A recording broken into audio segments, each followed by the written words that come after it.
भारत का पहला स्वतंत्रता संग्राम। हाँ दोस्तों, मैं बात कर रहा हूँ 1857 की रिवोल्ट की, यानी कि 1857 की विद्रोह की।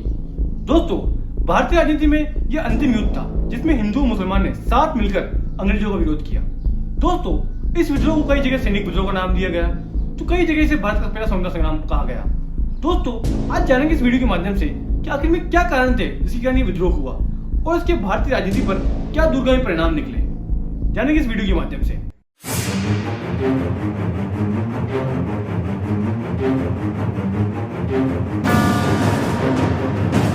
दोस्तों, अगर बात करें सबसे पहले 1857 की विद्रोह की पृष्ठभूमि की, तो हम देखते हैं कि 1857 कोई एकमात्र विद्रोह नहीं था जो अंग्रेजों के खिलाफ हुआ।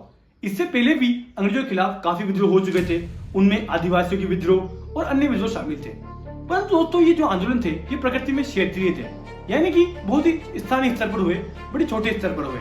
इनमें राष्ट्रीयता का अभाव था, इसी कारण इनको बड़ी बर्बरतापूर्ण दबा दिया गया और बड़ी आसानी से दबा दिया गया। दोस्तों, हम बात करते हैं 1857 की रिवोल्ट के मुख्य कारणों की। सबसे पहला कारण दोस्तों, आर्थिक कारण, यानी कि इकोनॉमिकल रीजन। दोस्तों, अंग्रेजों ने भारत में उस जमाने में एक तरफा मुक्त व्यापार नीति अपनाई। अब ये एक तरफा मुक्त व्यापार नीति क्या है? दोस्तों, मैं आपको बड़े सिंपल शब्दों में समझाता हूँ। मान लो जैसे कि आप एक व्यवसायी हो, यानी कि आप एंटरप्रेन्योर हो, आप कोई प्रोडक्ट बनाते हो, कुछ भी उत्पाद बनाते हो, आप समझ लो, और मैं भी एक एंटरप्रेन्योर हूँ। मैं ब्रिटेन का रहने वाला हूँ और आप इंडिया के रहने वाले हो। अब दोस्तों, अंग्रेजों ने किया क्या? देखो, अगर आपका प्रोडक्ट ब्रिटेन में आता है, यानी कि मेरे देश में आता है, तो आपसे मैं टैक्स वसूलूंगा, कितना भी हो, चाहे 50%, 60%, कितना भी टैक्स आपसे वसूल करता हूँ। परंतु जब मेरा प्रोडक्ट इंडिया में आता है, यानी कि आपके देश में आता है, तो मुझ पर कोई टैक्स नहीं लगता। हालांकि आपका जो प्रोडक्ट है उसकी डिमांड ब्रिटेन में है, यानी कि मेरे देश में है, परंतु वो महंगा होने के कारण वहां पर उसकी जो डिमांड थी वो बहुत कम हो गई। परंतु मुझ पर कोई टैक्स नहीं लग रहा और जो मेरे सामान है वो आपके देश में बड़े सस्ते भाव पर मिल रहे हैं, जिसके कारण जो आपके देश के जो घरेलू प्रोडक्ट हैं वो मेरा मुकाबला नहीं कर पा रहे। इसी कारण उस जमाने पर दोस्तों यही हुआ। उस जमाने में जो घरेलू बड़े उद्योग हुआ करते थे, जो बड़े बड़े उद्योग हुआ करते थे भारत के अंदर खुद के, वो सभी नष्ट हो गए। उसका कारण क्योंकि जो ब्रिटिश माल था, जो बाहर से जो माल आ रहा था वो बड़ा सस्ता आ रहा था और जो भारत के अंदर के माल है बड़े महंगे थे। इस कारण वो कंपटीशन नहीं कर पाए और बंद हो गए। दोस्तों, इसी कारण जो राजा महाराजा थे इनकी हालत भी बहुत खराब हो चुकी थी उस जमाने पर। तो ये बड़ा इंपॉर्टेंट कारण था। दूसरा कारण राजनीतिक कारण, यानी कि पॉलिटिकल रीजन। दोस्तों, अंग्रेजों द्वारा कुछ ऐसे सिद्धांत अपनाए गए जिससे लोगों में रोष उत्पन्न हुआ। उनके द्वारा सहायक संधि, हड़प की नीति। दोस्तों, आपको पता होगा लार्ड डलहौजी ने 1856 में हड़प की नीति अपनाई, जिसमें उसने कई राज्यों को अपने ब्रिटिश शासन में मिला लिया, जिससे राजाओं में और कई जमींदारों में एक रोष की भावना उत्पन्न हुई। तीसरा कारण दोस्तों, सामाजिक कारण या धार्मिक कारण। दोस्तों, अंग्रेजों ने भारत में नस्लीय भेदभाव को बढ़ाया, यानी कि उन्होंने भारतीयों को बड़े हीन भावना से देखा। उन्होंने भारतीयों को अपमानित किया, साथ ही में साथ उन्होंने धर्म के नाम पर भेदभाव किया। जो भारतीय ईसाई धर्म को अपना लेते उनको वो तुरंत ही प्रमोशन दे दिया करते, और जो लोग भारतीय धर्म को अपनाए रहते उनको वो अपमानित करते।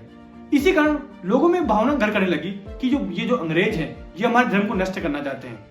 दोस्तों, धर्म उस जमाने पे नहीं, आज भी एक बहुत बड़ा कारण होता है रोष उत्पन्न होने का। चौथा कारण, सैनिक विद्रोह।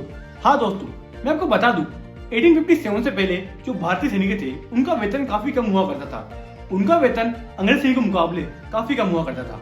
साथ ही में 1856 में एक अधिनियम आता है जिसके तहत अंग्रेज जो भारतीय सैनिक थे उनको विदेश में सेवा देना जरूरी कर दिया गया। दोस्तों, मैं आपको बता दूं, उस जमाने पे 7 समुद्र पार जाने का मतलब था अपनी जाति को खोना। इसके कारण भारतीय सैनिकों में रोष उत्पन्न हुआ। साथ ही में 1856 में 1857 के आसपास जो एनफील्ड बंदूकें आई, उनके अंदर गाय का और सुअर का गोश्त होने से एक भयंकर अफवाह फैली, जिससे सैनिकों में और भयंकर रोष उत्पन्न हुआ। दोस्तों, अब ये अफवाह सही थी या गलत, इसका जो पुख्ता प्रमाण है आज तक नहीं मिल पाया है। कई लोग बोलते थे कि बात सच है, कुछ लोग इसे नकारते हैं। पर दोस्तों, ये बात सच थी या गलत इसका कोई मतलब नहीं है, परंतु इस अफवाह ने जो 1857 में विरोध था इसमें एक महत्वपूर्ण भूमिका निभाई। अब बात करते हैं आंदोलन की शुरुआत की। 10 मई 1857 मेरठ की बैरकपुर छावनी से आंदोलन स्टार्ट होता है। आंदोलनकारी दिल्ली की ओर प्रस्थान करते हैं। दिल्ली में जाकर ये बहादुर शाह जफर को, जो उस जमाने में मुगल सम्राट था, उसको अपने लीडर घोषित कर लेते हैं। ये एकमात्र कार्य आंदोलनकारियों ने किया जिससे जो सैनिक विद्रोह था एक क्रांतिकारी युद्ध में परिणत हो गया। दोस्तों अब हम बात करते हैं दोस्तों, ये आंदोलन असफल रहा। इस आंदोलन को 2 सालों में अंग्रेजों द्वारा दबा दिया गया। दोस्तों आखिर में क्या कारण थे जिसके कारण आंदोलन असफल हो गया? दोस्तों अगर हम बात करें आंदोलन की असफलता का, तो इसका सबसे मुख्य कारण था वो था एकता का अभाव। हाँ, इस आंदोलन में सभी वर्गों ने भाग नहीं लिया। भारत के बड़े बड़े जमींदार, राजा लोग और साथ ही में कई वर्गों ने इसमें भाग नहीं लिया। और साथ ही में जो भारत का पश्चिमी इलाका और दक्षिणी इलाका था, ये इस आंदोलन का उस पर कोई प्रभाव नहीं पड़ा। साथ ही में अंग्रेजों ने साम्राज्य का बड़ा अच्छा खेल रचा। इन्होंने सिखों को भारतीय आंदोलन के खिलाफ खड़ा कर दिया। दोस्तों उन्होंने सिख जो उस समय सिख राज्य हुआ करता था, उसके अंदर एक झूठी अफवाह फैलाई, एक झूठी घोषणा पत्र जारी किया बादशाह जफर का, जिसमें कहा गया था कि दोबारा मुगल सम्राट के शासन आने पर सिखों को मार दिया जाएगा। इस कारण जो सिख सरदार थे, यानी कि सिख सैनिक थे, वो इस आंदोलन के खिलाफ हो गए। साथ ही दोस्तों अगर हम बात करें तो ये आंदोलन था, इनके उपदेशों में अनेकता थी। यानी कि ये जो आंदोलन में भाग ले रहे थे ना, उसके ये जो लोग थे, इनके उद्देश्य अलग अलग थे, भिन्न भिन्न थे। साथ ही में दोस्तों अगर हम बात करें तो इस आंदोलन की असफलता का सबसे मुख्य कारण ये भी था कि इस आंदोलन में कुशल नेतृत्व का अभाव था। यानी कि कोई अच्छा लीडर नहीं था जो इस आंदोलन को कुशल नेतृत्व दे पाता। बादशाह जफर एक कमजोर, दुर्बल चरित्र वाला आदमी था। दोस्तों बात करते हैं 1857 के रिवोल्ट के परिणाम की, या फिर यूं कहें कि इसके प्रभाव की। 18 सत्तावन के विद्रोह का भारत पर दूरगामी प्रभाव पड़ा। इस प्रभाव को हम 2 भागों में बांट सकते हैं, एक सकारात्मक और नकारात्मक। सबसे पहले बात करते हैं नकारात्मक प्रभाव की। दोस्तों 1857 के बाद भारत में कंपनी शासन का अंत कर दिया गया। अब भारत को ब्रिटिश क्राउन के अधीन कर दिया गया। दोस्तों 1857 के बाद जो भारतीय सैनिक थे, उनकी संख्या कम कर दी गई। साथ ही में उनको तोपखाने से भी दूर कर दिया गया। अब यूरोपीय सैनिक संख्या बढ़ा दी गई। 1857 के बाद अंग्रेजों ने फूट डालो और राज की नीति को बढ़ावा दिया। उन्होंने इस नीति को 1857 के बाद बड़े अच्छे ढंग से इंप्लीमेंट किया। चौथा दोस्तों 1857 के बाद अंग्रेजों ने जो भारतीय राजा और जो बड़े जमींदार थे, उनकी समर्थन नीति अपनाई। अब उन्होंने उनका समर्थन किया। इसके पीछे उनका उद्देश्य भारत में एक ऐसा वर्ग तैयार करना था जो कि उनके हित से जुड़ा हुआ हो और वो उनका समर्थन करे।